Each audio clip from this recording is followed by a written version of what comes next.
Wayaro nyakora moge juang kino machiegni wantiere kar kae mondo mi watwaga ne kodi kachiel kachiel okinyi ma kawuono e gino madabedo kae kawalose en twak mabende osebedo kamako dhod chuny oganda iwacho ni en dhot ma iye ahinya mano kotene kod wechego mag din kod mago mag alam kotene kod wechego bende mag osuru ma osuru mar Lamo. Osuru mar Lamo ni biro kawuok kanye. Paro ichwalo gi counties mopogore opogore nyakwara moge juang to machiegni sani nitiere mano mawuok kacha e county mano ma Kisii. Jotelo e county bende ma Migori bende osechwalo ywak margi kachiel koda ka gigo ma bende koro giwacho ni oyo kama gintie sani ere kaka onego bedni itayogi e yo madwarre. Riwruoge bende nitiere mago mag jodolo mawuok e county ma Kisii mano motis kanyo ni Kisii Pastors and Clergy Forum ma bende osekwedo mano chenro ma MCAs kadho paro mano mar jogo osuru e wi rombe mag Lamo kata crusade mago bende mantiere kata mitayo e kinde ma otieno kaluwo ni kesha. Sani be entie paro mantiere karaka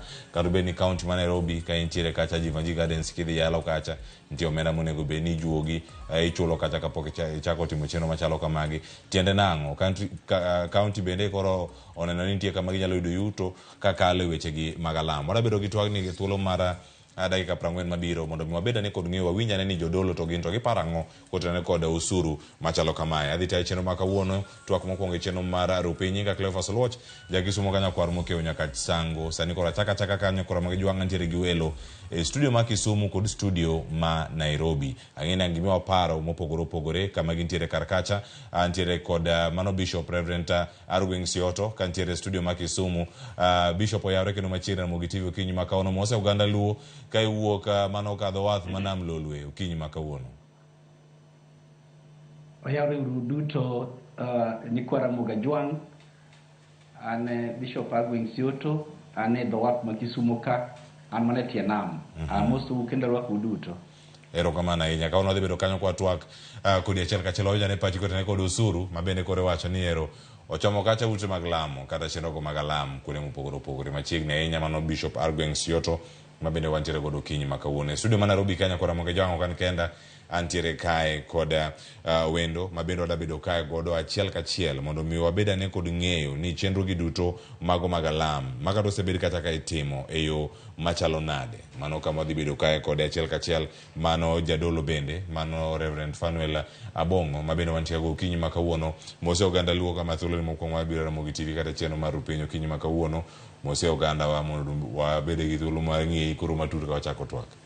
Erokamano Cleophas iluonga ni Fanuel Abongo ajati Nyasaye an wuod Kisumo Nyaera Yeso wara ayalo e dala ma Nairobi ka wan gi kanisa miluongo ni Growing Faith Church ayudora Madhare moro nitie Dandora to wantie Pipeline bende ago erokamano kuom thuolo ma wayudo mar mondo me watwage chenro ni Ramogi TV ka. Erokamano ahinya kendo machiegni nyakora moge juang wadhi atir nyaka koro sigana makoro bende wada winjo karka jogi osebedo kaka loso mago joyalo mawuok e gwenge mopogore opogore mana kaka naseleku ni kanyo jogo mawuok kacha e county mano ma Kisii mane machiegni kanyo mano winjo karo odiochieng' manyoro koro ka giywak e wechegi mag osuru tiende nang'o wanyalo mana winjo gi ane kaka gintiere kaeto bang'e ang' wawinj ane duond gi kotenore kod wechegi duto mano magisebedo kacha ka gitemo dhiro mano ka gintiere e gweng'gi mano ka wantiere kodgi kanyo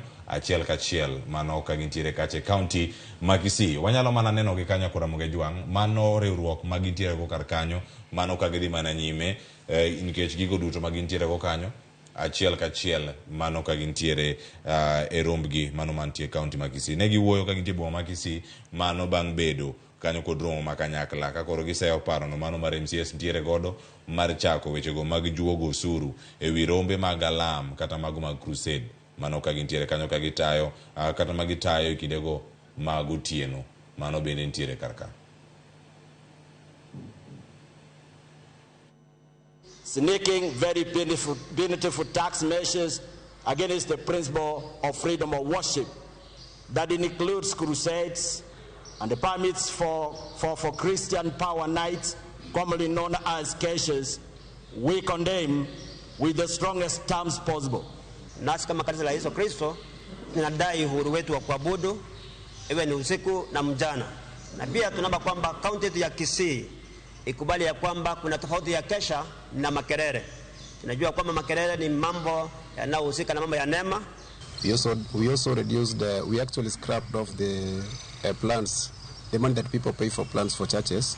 So whoever is going to construct a church in Kisii County will not be paying for plan approvals. It will be free. So in one way or the other, we also encouraging people to construct churches and also worship because it's their right. So the issue of the church tax, as has been put clearly by my colleagues here, it is not there. That proposal has not seen the light of the day. It has not been assented by His Excellency the Governor. And the Governor is out, and he has already confirmed that he will hold a meeting with all the clergy in Kisii County so that they can have a forum where they can iron all these issues so that we can have a conducive environment for both those Christians and those who are not Christians, because as a government we must ensure that our people are safe, those who worship and those who don't worship. Aye, nyakora Ramogi joangi wiyo kanyo poko kete chik to poni ma en paro mani tiere ma moko nyalo bedo kani koro igolo kata magi bende nyalo chopo kate counties wa ere kaka nyalo ti kodgi e yo makare pono odhi duoko piny mano ratiro mantiere mano mar alam e kinde gima wantiere okinyi makona chaka tuwa kae kod Reverend Fanuel Abongo. Iwinjo sigana machalo kamagi sirkal odonjore gi tije go mago mag kanise bende wacho ni goro osuru bende koro nyaka gichule en osuru mar alam de wachani Cleophas gima kwongo anyalo penjora mokwongo en achiel. Devolution government wayudo ochakore 2013 after yudo chik matiyo e Kenya kae 2010. To penjo machanda ni sani koro en higni madhi par gi wiye ka wasebedo gi devolution government. Governors machien kacha nyogero counties ma inyalo kwan king'iyo kata na kinde Governor Kibutha Kibwana nonwang' ka en jal manotiyo maber kabisa kuom higni 10 to kinde go onge kanisa mane ochajo, onge lamo mane ochajo mondo eko ti maber e county government. Kwang'iyo county wa Kisumu, professor tiyo kacha malong'o kabisa to poko chajo lamo eka mondo mi oyud pesa monyalo run go county government. Koro mae okang'eyo ni en paro manoa kure mondo mi governors or governor or county mondo bed piny kawacho ni koro wadwani mondo mi wachaj lamo. Nyaka ne nyuola kata nyaka na chak lemo pok na winje ka lamo ichajo. Kata Yesu nowacho ni amiyo unono to chiuru nono. Okang'eyo kuma lamo idhi chaje. Koro okang'eyo gidwa chajo lamo per ward, okang'eyo ni gidwa chaje per sentence, okang'eyo ni gidwa chaje nang'o. Mane wach machando. Debe ni paro nitie ka ewi weche gi mago mag kit kaka itayo weche gi mag lamo. Asenyo kanyo ka itemse ahinya weche mag alam kod mago mag crusade kod mago mag kesha kuonde ma ji odake. Dipo ni mae gima ntiere kar kama miyo paro ma kama biro to bende kaka inyalo tayo mondo kanise oti makare kod county kata 10 counties mopogore opogore. Lamo emosebedo katayo kuonde ma ji odake ko. Lamo emosebedo korito jogo. Kata Yesu nowuoyo kowacho ni pok uyudo nikech pok ulamo gi nyinga, pok ukwayo gi nyinga. Koro lamo en gima muhimu sana ma okonego bed kata ni jok man modake alwora yuak kapo ni nitie chandruok moro mar koko to okonego bed ni chajo, onego bed ni ing'iyo kaka wanyalo regulate koko no. Nikech kako ridwa charge koko nikech koro ugo koko ne jomodak kanyo endo koro nyaki gol silingi moro kata ka 500 ai tigo koko dong jogo dhi medo hinyore kabisa. Onego bed ni sirikal bedo piny gi jodolo to wacho ni residents bende yuak ka wacho ni ka une kesha to koko ng'eny. Koro kanye ma wang'iyo ni to wanyalo timo nang'o, wanyalo duoko sound mar instruments piny koso wanyalo timo kesha nang'o e yo ma ok interfere gi jok ma bende odake alwora makanyo endo. Kata kamano gima ng'eyo ni kanisa to en gima muhimu ne community kendo lamo en gima ber kabisa. Muma nyiso wa ni lamuru makuweyo, pray without ceasing. Koro kwa nyalo weyo makwalamo kendo mano gima nyaka sirikal ng'iya gidoge pach gi matut kendo gibed piny gi jodolo to gineni to ere kaka wanyalo balance gini.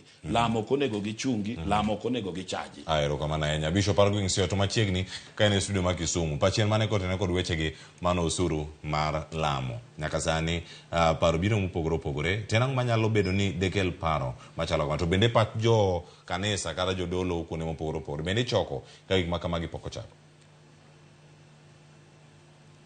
Cleophas adwaro mondo awach ni mokwongo agoero kamano ahinya mondo urwaka e studio mar Ramogi kani mondo atudra kod jodalawa kuom weche ma kamoro wasewinjo ka iwacho. To mokwongo adwaro mondo awach ni nyaka wabed joratiro. Mokwongo sirikal pok owacho ni gidwaro chajo Lamo. Their counties emose propose levies ma gidwa keto on jok mabiro joma tiyo gi grounds mag county on Lamo kaka Nairobi kanyo no wach ni kaino Uhuru Park to nyaka nitie gima nyaka ichul mondo mi ibede ground. Adwaro mondo ang'is jopiny ni paragraph 10 the first schedule mar Income Tax Act chapter 470 no golo oko institutions mag Lamo mondo mi ochul osuru. Mak mana nigi joma mag chulo osuru gin kuonde mag ran kaka schools, kuonde mag ran kaka hostels, kata ka gin gi buses. Kata ka gin gi buses to buses go giyudo pesa to gichulo.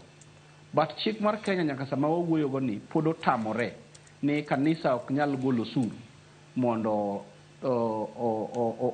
owach ni gigolo osuru from gimiluongo ni tithes, offerings and donations.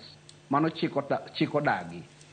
Now the question momiyo chiko dagi ma Cleophas en ni nyaka wang'e ni the church is a partner with the government, and so ka un in partnership gi sirikal to nitie gik ma ubedo exempted makoro kuchaju mondo utim. So adwaro mondo awache this forum ni number 1 nyaka kawuono onge chik mosedhi od bura maduong' mamalo ni kanise dwa golo osuru. But gimosebet mantie ma government county governments suggest en ni kuonde mag budho ma waluongo ni parks ka idhi mondo idhi leme to nyaka ichul gimoro. And this one they were doing because Cleophas, we must accept ni nyalo bede park tinwango ka jomoko yalo kacha, ng'at machielo be yalo kama chielo kacha, ng'ani be yalo kama chielo ka. So kagi wacho regulation any kise register kata unyisi ni chul siling 20, they will know ni gidwa designate ni kanye mondo gitimre nade mondo ibede. So these are just proposals mag county government, but in the national government, the constitution, the clause manitie in chapter 470 of income tax paragraph 10, podo tamore ni kanise oknyal chulo osuru kuom gimiluongo ni tithe, offerings and donations. And Cleophas nadwaro mondo awachi mapiyo ahinya ni e higa moro ne nitiere lweny mane duong' e kinde Thika Road Baptist Church kaachiel kod KRE mane idwaro ni mane oter gi court ni mondo gichulo osuru because ne gin kod a lot of money, ne gin gi almost 5.5 billion. Justice Majanja nowacho gi Kisungu ni I therefore find and hold that since tithe, offerings and free will donations are not income chargeable with income tax, it is not necessary for the church to seek exemption. The learned judge based his decision on section 3. So signal lal owadwa, but gimadwaro na wachi any proposals mag this county government onego ji obeda piny to wuo kod gi mos mondo wane ni ere kaka itimogi. Kadwaro mondo los on issues mag cashers. Therefore, adwaro mondo awachi ni it is true ni freedom of worship is there, but nadwaro mondo awachi ni jowetewa ma walemogo kaachiel ni freedom of worship is there, And the right of a person modake ode be is also there. So gigi onego wa consider mondo wangi mana kako wadwa no wacho yo bed piny to ka yo osebedo piny to wangeyo ni gik watimogi be gin gik makonyowa. Kech if somebody is preaching there, ngat machielo is preaching here, ngat to en puodho achiel to ko parne gi mondo ngat koro dhi kama chielo owuok Jivanji Garden odhi Uhuru Garden, ngat bo Uhuru Garden odhi the other side mare Komarok mondo odhi otim gino kuro. So an kae kama position na and pod adwaro mondo akwa government ni kadipo ni par moro biro mondo gi tax churches, we will strongly condemn and we will not accept that, because already the church is being taxed. We are taxed. One member's magola as a bishop, I pay tax. So kagolo tithe mara ereka kibro tithe ibro tax money position.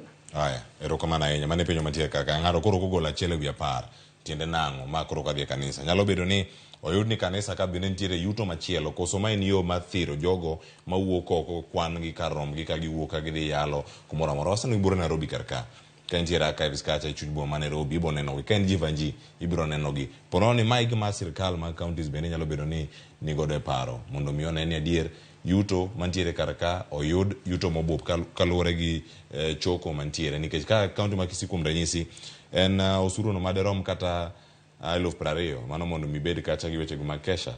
Kirango county ma Nairobi ka nyaka ichul omenda moro mondo mi koro idhi yal Jivanji mondo mi yale e chuny boma, kata kida wuotho kama chalo na nyaka ichul gimoro mantiere. Nyalo bene ni yo mathiro gi gik machalo kamagi ma jok mokoro space achiel matin mana ka studio ka ng'ato yalo kama intiere kanyo tana yalo karka taring moro achiel to bende gigore kanyo gi weche moko machalo kamagi. Ang'o manyalo miyo paro makama bende medonje bombe moko? Cleophas gima ng'eyo ni kata chon ne wan gi pewe mag sirikal kaka Uhuru Park, nitie pewe kaka Nyayo, nitie pewe kaka City, Kasarani. Chakre kinde machon kata joyalo mane biro ga yalo kuondego e pewe sirikal go ni chajogi to gigolo gimoro mondo mi gitim chokruok kuonde machalo kamago. Koro oken gima ne chakore kawuono, en gima osebedo katimore. To gima ng'eyo en ni sirikal onego ononre ahinya matut, nikech kodok korka weche mag yalo e crusade. Ing'eni koket chokruok mar crusade pap kaka Uhuru Park, jok ma Mathare kuchocho in biro nwang'o ka ok gibi yudo thuolo mar biro nyako Uhuru Park, nikech samoro ng'ato dwa winjo wa Nyasaye to onge kod fare madwa gole kucha mobi koni kendo ango chako wuok kama chako timne nade odog Mathare. Koro mane momin wango ka kanisni mabende nitie ground bende loso chokruoge moko ma wanyalo wacho ni gitindo to bende ok gitindo, nikech gima moro piny ruodh polo en ni ka ng'ato kata chiel kende oweyo richo ne to duogo ir Nyasaye, mane gima muhimu. Koro inwango ka kenyalo ket wach mani koro mar mondo mi osol osuru kuom chokruoge mibiro ket mag crusades.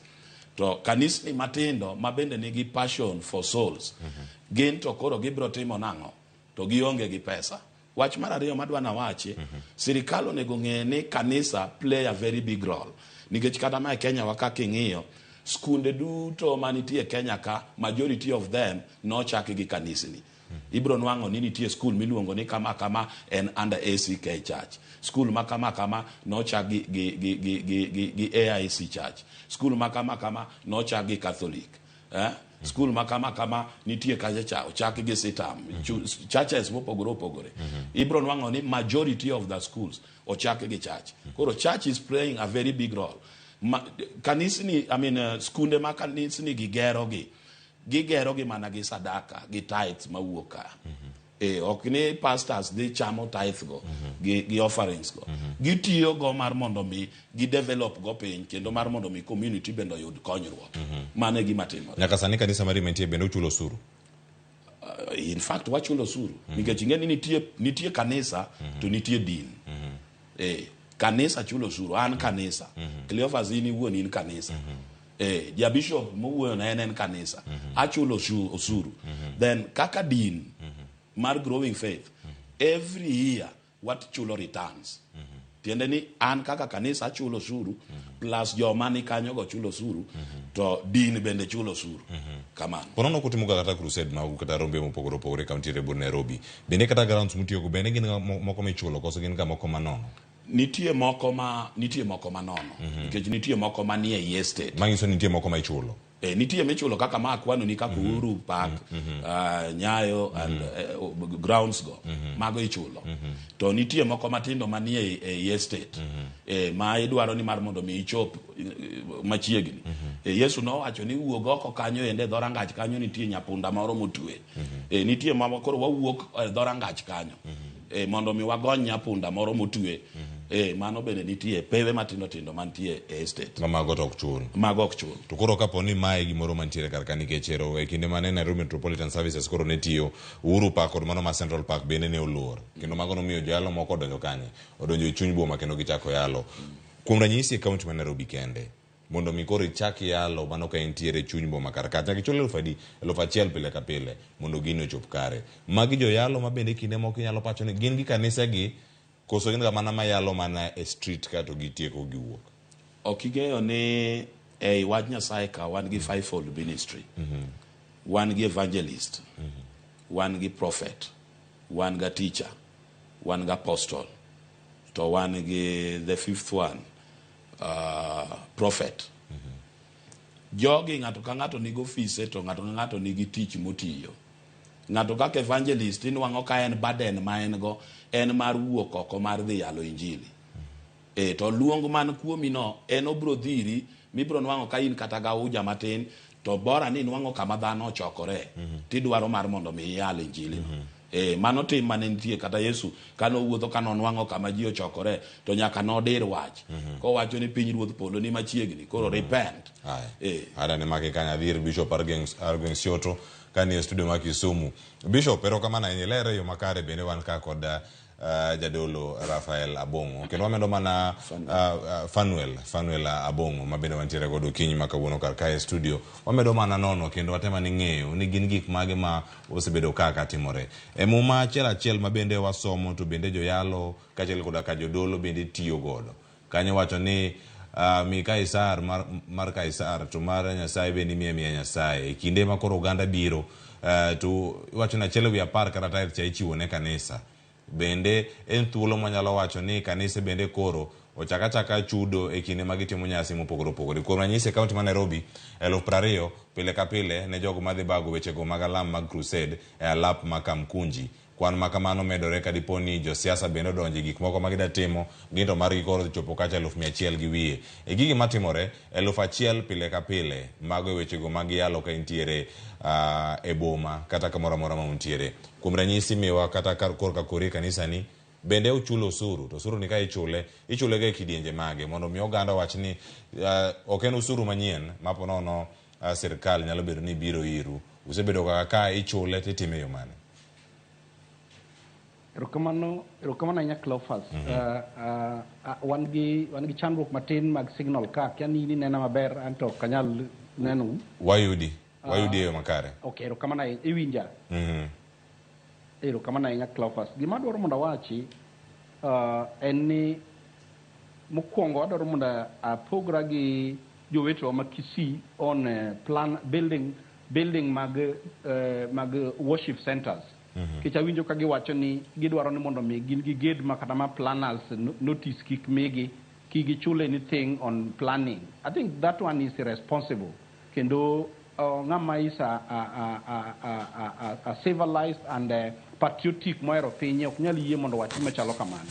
Because ka kidhi gero kanisa to isegoro kanisa ni michulo ngama goro kanisa kata nyiso members gi mondo goro okonyi goro. Those people are using skills.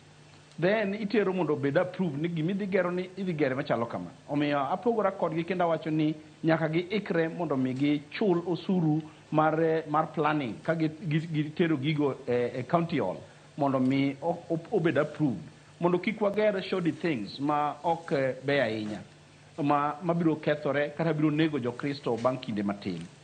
Mar ariyo adwaro mondo wachi ni kanisa chulo timo gimiluongo ni return. And return nikech koro en pesa kod iluonge ni osuru.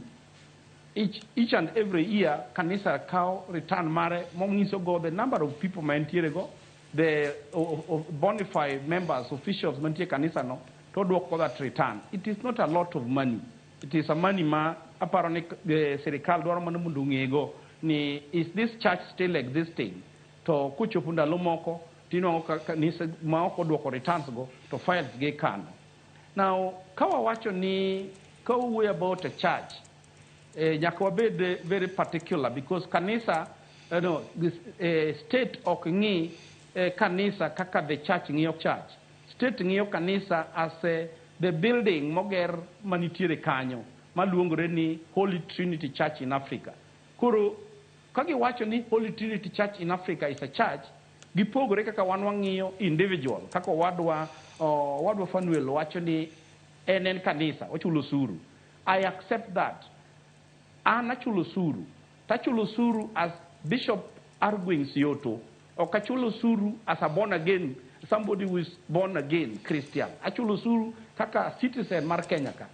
Kanisa natimo return. Gimawa kwero ma okwa biye. En mondo mi serikal obi gi paro moro ma se kwer ni manupo gi wacho. To kadi poni gi biro gi paro moro ni mondo mi from our tithes, our offerings, our donations, our pledges on all other money makamoro wayudo mondo bed tax mane mobiro tamore because gimbi watamore ma pesa gi igolo kum pesa mosegol tax already serikal kao tax kum jo Kristo kagi sayudo pesa gi kuonde ma gitie kata kuonde gi magoala ai ka jogi kosegol tax to gibiro gi pesa gi to gichako golo 10%. So kanisa ok nyal yie ne serikal mondo mi ochako wachi ni koro gichako gibiro e kanisa mondo ging'is jo kanisa ni this month ni yudo tithe maromo kama ni yudo offering maromo kama matene ni kagi poni gin gi paro mar kelo nwa those tax equipment makaka kwa tieko to ndeko that one will be highly resisted kendo aparo ni it will not see the light of the day nikech manok nyal timore lakini in summary adwaro mondo wachi ni nyaka samo wuoyo ni the church has not been taxed. It is tax exempted on the offertories magigolo, the tithes magigolo, and the offerings. But kanisa nigi institutions like giran matatu mawuoke madare kadi area 4 kabiro town kata mawuok korokocho kadi kama mago nyaka gichulo suru because mane ka in ja piny ma is a patriotic madwaro dongruok mar piny. But wadwa Cleophas yok nyal wil makanyisi ni kata ka wagolo suru but wakwayo no suru gi bende otigo maber. Osuru nyaka tigo maber. Kech koko tigo suru maber to onge tiende mondo iket jopiny mondo golo suru. Kawuono ni aparo ni mano kamoro wang' nobiyo miada na wegi kanyo but gimatemo mondo wachi ni please the government kata ka udwaro mondo mi wagol osuru kuonde ma waleme kata kuonde ma kesha mondo wayud those grounds no problem because grounds go nitie gi joma yuegi gi joma timo ginade mano ok watamore but nyaka bendu ng'eni are they amount mabiro ma ng'ato nyalo afford nikech kaka koro mana wadwa Fanuel wacho no samoro awa dhari to dwa mondo bi oyal Jivanji Gardens tidwa keto ni osuru mamalo adiera mano bende ok ber onego bed mana gimoro matin ma control the movement manie iye kanyo. Aya Bishop Arguing Sioto kapok awe history ma Kisumu kar kanyo bende siro parono mano mar tiyo kanyo chiwo siling 1,000 mano kuom joyalo ka jayalo e boma ma Nairobi man Jivanji kata to koro gin kar siling 400 siling 500 mano kama gintiere kar kanyo ni onya bedo kitime yo machalo nade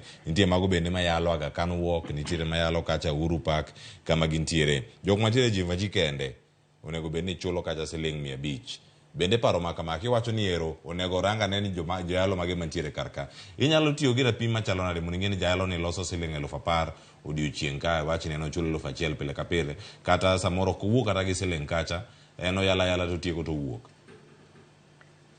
To first adoro mondo wachi ni I totally don't agree ni serikal mar county dwaro pesa kuom these people mondo me make money Kadiponi kidware from that perspective, then they are having a very sinister motive. Maok bikonyogi. Because gimomi awachin gi a sinister motive mok bikonyogi. The Bible tells us in the book of Ecclesiastes, chapter 5, verse number 10.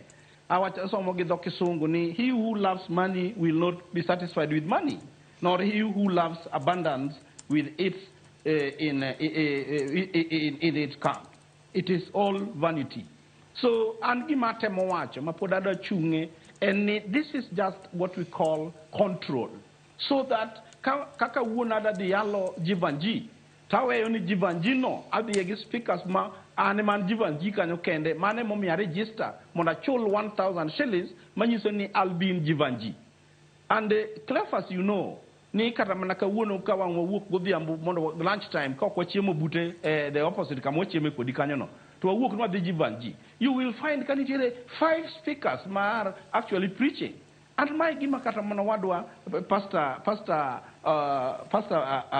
Abongo, Fanuel, will agree with us. Why should we really be about 10 people more Makoro Kragima Wacho Quindre? Preaching of the gospel and giving Lumani proclamation. It was no they watch Gimanga to winjo, Mondo Mingat no lock recum Gimi Wacho. Or can go coco, Waka watch and go coco. I don't really believe near Unegobed go coco, Unegobed proclamation. So, Kadiponi said the Kalmar County do not lost pesa. Then they are very wrong. They are not going to be satisfied because Manomu Moacho. To Kadiponi said the Kalmar County do not make it control the movement and the proclamation. I want to tell you, Aga can walk ne wayalege no winje kam wajiru ni yale. Can watch the glory is here. And I was seated there listening to to name not a chill kind along that by that time. Then the people felt there is offertories moko mabindi golo just andaka majo moko golo kuro inwa kasani kidi aga kan walk ndalo moko tinoka ngata yaloge boot poster boot powerhouse kacha ngato nitire boot national building ka. So it is not really making sense. And it is confusion manitire the Christian world. And this confusion, the government, the county government, do not control. I don't have a problem with that. But Bishop they are very wrong. They will not be satisfied. They will not be satisfied. Adani magparo kanyo kawiwe masani kawa duogo nya kwa Ramogi jong wakao ote magi mabedo kata kiore mbui mago mag SMS kod mano mar Facebook mono mi kama duogo watika tika koro wach mogi ka wukom arwing sioto kajel kodaka Reverend Fanuel Abongo matego studio ka wono banka giseduoko penjo kachel kodaka ote maintire ko kacha orno ote machoka SMS line no yawe na riadek auchiel no one live Ramogi TV Facebook X kachel koda mano mar YouTube tudriko kodaka chel kachel tiko no apachi ni into yudo ayo machalo na daka yo masani kikili mabora.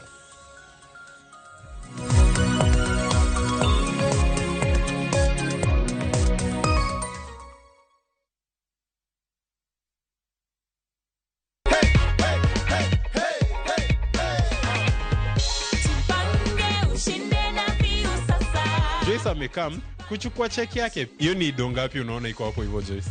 1,500. How does it feel to be this rich at this point in time in the economy? Good. Ungependa kuambia nini watu nyumbani? Wa dial *487 *3#. Nilicheza mara 3 na nimewin.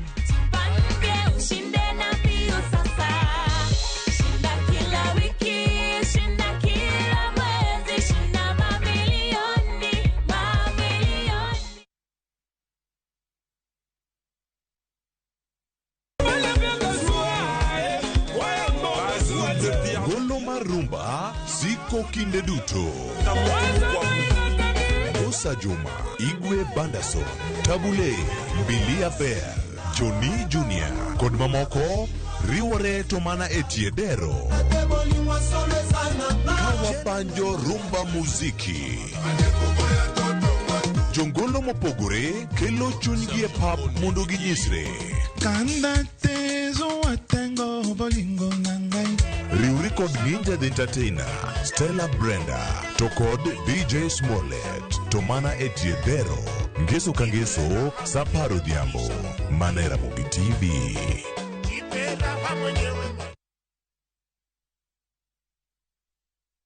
Sasa kwa tao moja tu unaweza pata third party cover for your private motor vehicle valid for 30 days. Say goodbye to expensive motor vehicle insurance. Pata bima kutoka Direct Line Assurance. Kujisajili bonyeza *487#. Weka namba plate ya gari yako, ID namba yako, email address yako na ulipe thao moja tu. And your digital cover will be sent to you instantly. Collect your sticker at your nearest Total service station. Dial *487# upate third party motor insurance valid for 30 days. Pap, ni thao tu.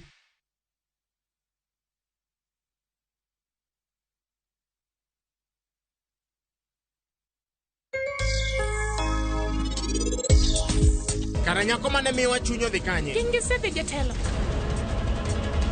An nang'eyo ni nyakono bokelo weche machal kamagi. Robi, ini chama wachango? An gadier ni nyakono dwaro pesa eka mondo kony param kawuono. Ning'e ang'o? Ng'at miluongo ni Sarabjit Singil no en ng'at momewo. En ng'at manigi teko ahinya ma wan kawawuonde onge kaka wabodak e Punjab ka. Wan odwaro ahinya ng'at moro amora ma rembe en AB negative. Ka wayudo ng'ano chunye nyalo reso ngima ma nyathina ma param.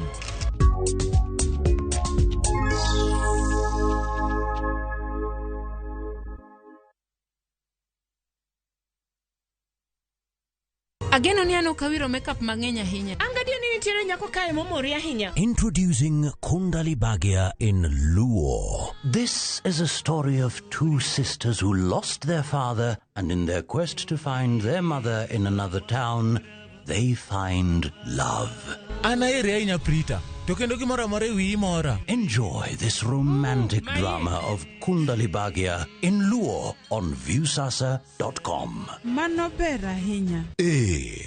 Era mit, era odake kindwa.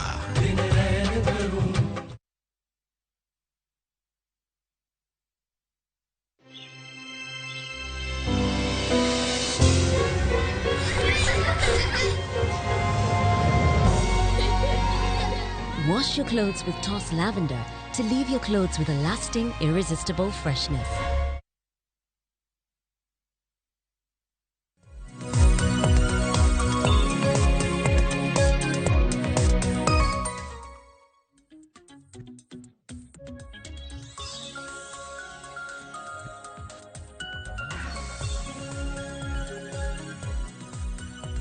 Nyakora magajwang machiegni en mor marani podi kete na Ramogi TV ka wadong mana gi dakika 6 kende to watieko. Koro mukanyo sa 1:52 to watieke kendo walore Joyce Oduore koreka mar mondo mi odonj kar kae. Wacho ni koro dakika 52 kanyo.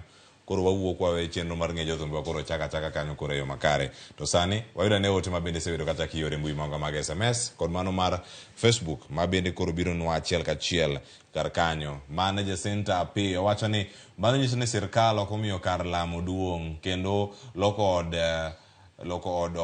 od ohala. Wacho ni the sole purpose of church is soon losing its meaning since it will be considered a business entity. Wacho ni Ruto luor Nyasaye mar Kenya koro dhi marach. Erokamano Manager Center. Barak Ndama Wood Kadem wacho ni ute lamo timanye ang'o. Osuru ochok mane chirni gi apeini. Erokamano ahinya kuom ote mari.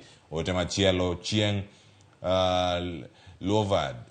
Luvard wacho kanyo ni church is nobody's business apart from God alone whom we fellowship. Erokamano ahinya kuom ote mari. What are these? Wacho ni kagi wuok e kanisa to giduoge udi. Wacho ni kitedo rech ijuogi, ringo tijuogi, gweno the same nikech in gi pesa.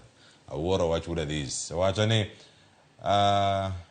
mano Afolabi nyinge unugo madongo e Facebook kanyo. Donge nochunge altar ma wacho ni en jakristo mapek kogoyo koko ni Bwana sifiwe. Dong mago e joma nomiyo pesa ndalo campaign ka. Wacho ni ano kadwar donjra e kind jok ma ong'ere kendo gino siepe. Weuru William ochok pesa momiyo jo kanisa. Rigijino ochunge altar ma wacho ni wach kura ma 2022 en lwenye kind jo kanisa gi jok ma ok gin jo kanisa. Kendo no wacho ni for the first time Kenya had a God-fearing presidential candidate. Erokamano ahinya ijuogo upodi. Auto Joni wacho ni kwaneno Osuru majachien yawa. Mr. Ruto weketo wagi weche manono. There is no business being carried out in churches apart from worshiping. Ero, Onyango Sara, wacho kanyo ni yani Osuru, oseluorore makuro chopo e Lamo.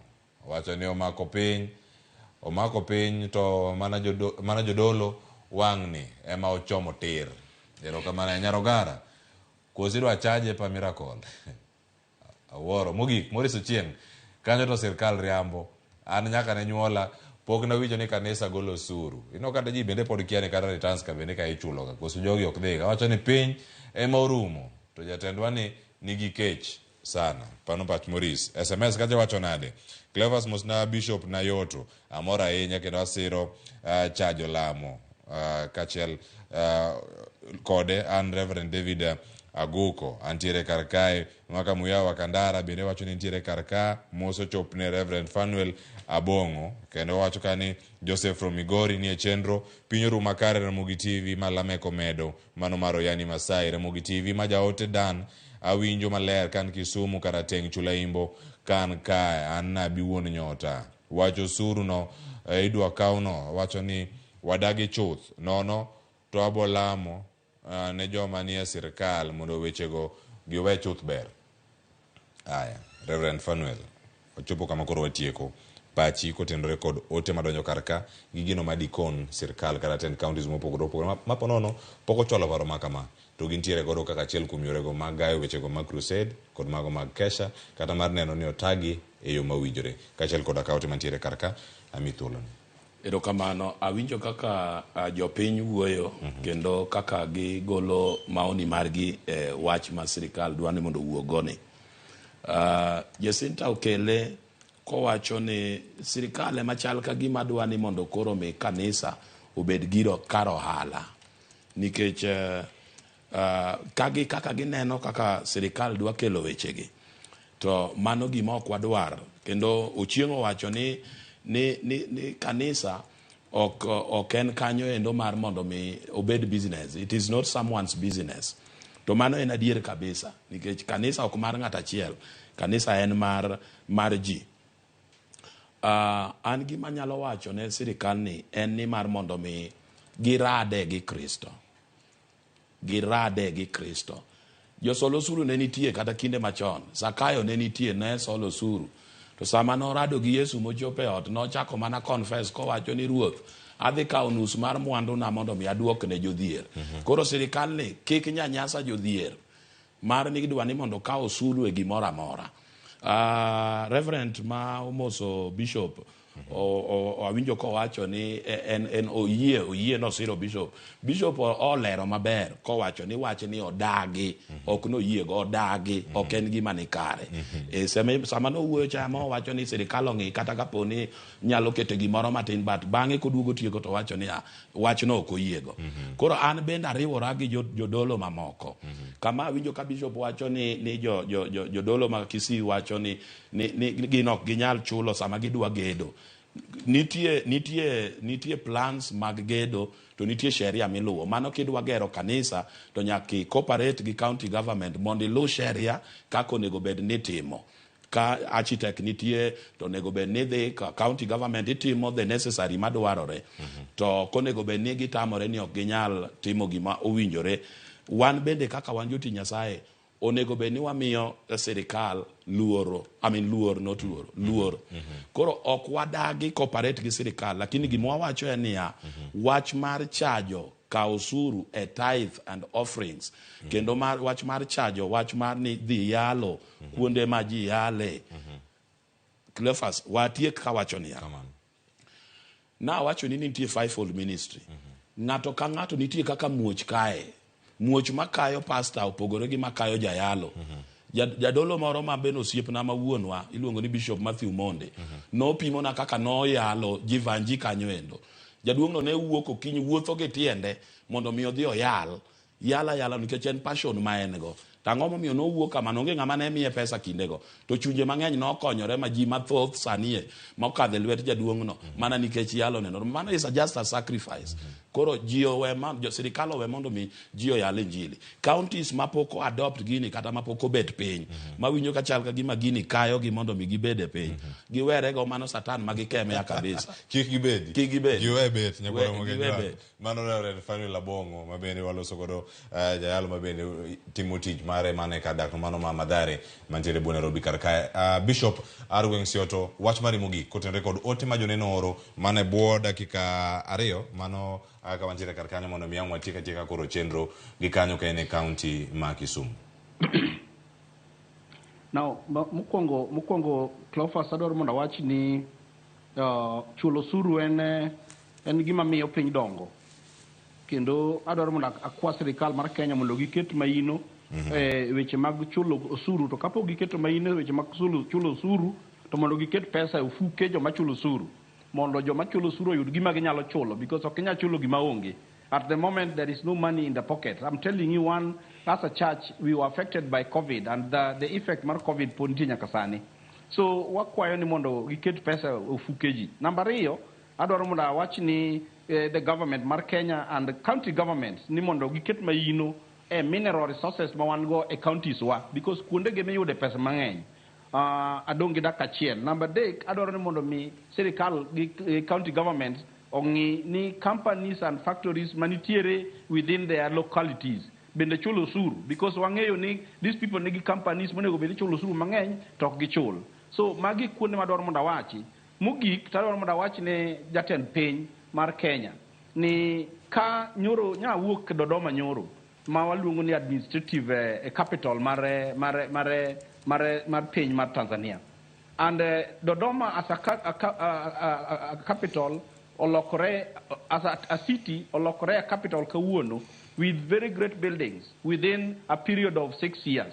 The leader marwa kawuono nigi second year in government and osure mwachoko we want to see some development taking place. We want to see Nairobi is changed oter Moyale mondo a capital city obed Moyale wane aneka gik makamano nyalo timore within 5 years. But kawuodhe mang'eny mantie oko ji mating'ore ji mathoth jo yalo moko miyo oko ka biro yalo ka to wan bende wantiere gweng' kar waketho pesa sirikal then we are not going on anywhere. Nyasaye mondo gwedh Kenya, Nyasaye mondo konya lamo ne family mar Faith Adongo manyocho Mapwani University mane joma undo chuoyo kod pala akwayo nyithindo ni mondo gibed mos kuonde ma gintiere kendo gitem mondo mi avoid movement mutieno. Erokamano. Agoni erokamano ahinya Bishop Arweng Sioto kwa thuolo bende matwa kod kiny makone cheno mar Ramogi TV kachal koda ka Reverend Fanuel Abongo ang'eni ok en thuolo mogik mari Ramogi TV pod wabedo thuolo ka waluongi ti yie mana kaka ni yie mar chopo ka odiochiengni makawuono. Nyakwa Ramogi Jwang in bende agoni erokamano kuom bedo kodwa sani. Ruth Nyathi Ochieng wacho ni an mar kanisa kanyo to aluor wuoye wacho ni kanisa koyaw to nigi weche ariyo wacho ni kuong gi gweth ok apar ni sirikal onego lar sadaka gi kanisa wacho kata mano biro pogore gi ma joyalo wacho karka wacho ni kanisa nigi weche mang'eny kendo ok gikawga loan ka gigerorego gin giwegi weche kone kanyo chiwo pache ka entiere umoja.